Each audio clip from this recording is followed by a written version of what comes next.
Selamat malam, perkenalkan nama saya Natalina Gurning, kelas 11 IPS 1, tugas geografi.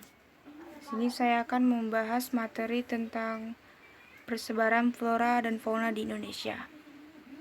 Yang pertama, persebaran flora dibagi menjadi 3 wilayah. Yang pertama, flora dataran rendah.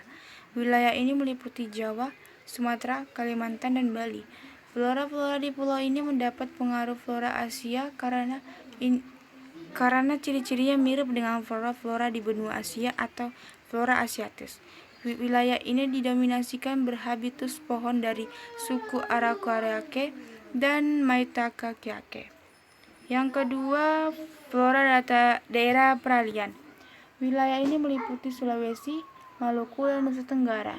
Flora di pulau ini mendapat pengaruh dari flora benua Asia dan Australia. Wilayah ini didominasi jenis tumbuhan berhabitus pohon dari suku Araucariaceae, Maitacariaceae, dan Verbenaceae.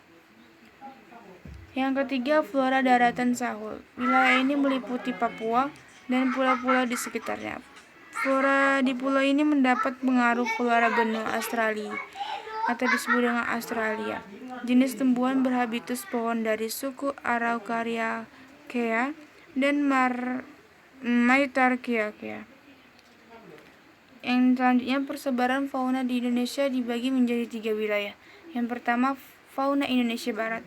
Wilayah ini meliputi Sumatera, Jawa, Kalimantan. Fauna di wilayah ini dipengaruhi oleh fauna dari benua Asia atau disebut dengan fauna asiatis.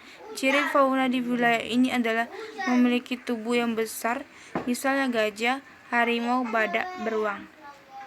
Yang kedua, fauna Indonesia Timur. Wilayah ini meliputi Papua dan pulau-pulau kecil di sekitarnya.